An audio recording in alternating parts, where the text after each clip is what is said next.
રાષ્ટ્રપતિ ટ્રમ્પે ફરી એકવાર ઇમેન્યુએલ મેક્રોનની મજાક ઉડાવી. અમેરિકાના રાષ્ટ્રપતિ ડોનાલ્ડ ટ્રમ્પે ફ્રાન્સના રાષ્ટ્રપતિ ઇમેન્યુએલ મેક્રોનની સાથેની દવાની કિંમતો અંગેની વાતચીતને ફરી એકવાર જાહેરમાં વાગોળીને તેની મજાક ઉડાવી છે. વોશિંગ્ટન ડીસીમાં આયોજિત એક કાર્યક્રમમાં ટ્રમ્પે મેક્રોનની નકલ કરતા દાવો કર્યો હતો કે અમેરિકામાં દવાઓના ભાવ ઘટાડવા માટે તેમણે ફ્રાન્સને પોતાની દવાઓની કિંમતનો વધારવા દબાણ કર્યું હતું.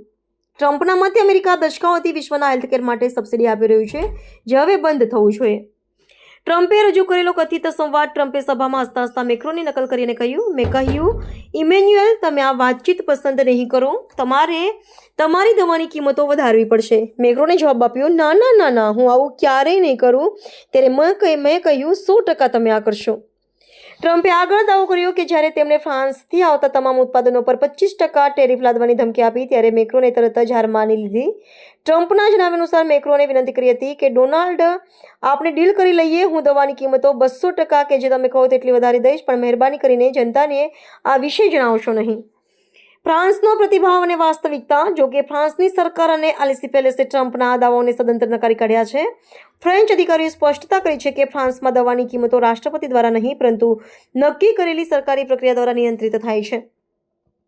ફ્રાન્સે ટ્રમ્પના કથિત સંવાદને પાયાવિહોણો ગણાવ્યો છે. ટ્રમ્પની મોસ્ટ ફેવર્ડ નેશન પોલિસી હેઠળ અમેરિકા એવો પ્રયાસ કરી રહ્યું છે કે અમેરિકામાં દવાની કિંમતો અન્ય વિકસિત દેશોમાં જે સૌથી ઓછી કિંમત હોય તેના જેટલી જ હોવી જોઈએ. આ વિવાદને કારણે અમેરિકા અને ફ્રાન્સ વચ્ચેના રાજદ્વારી સંબંધોમાં ફરી એક વખત તણાવ જોવા મળી રહ્યો છે. Nice man. And I said, Emmanuel, yes, Donald, thank you so much for calling. Oh, I said, you're not going to like this call. You're going to have to get your drug prices up. No, I will not do that. I said, Emmanuel, we're paying 13 times more than, 13 times, not 13%, 13 times more than you are for this pill. I rattled off some numbers that are crazy. You know the numbers I'm talking about, Oz. Oz would give me some numbers. I'd say, this is crazy. We're paying 10 times, 12 times, 13 times. No, I will not do that. I said, look, you've got to do it. 100% you're going to do it.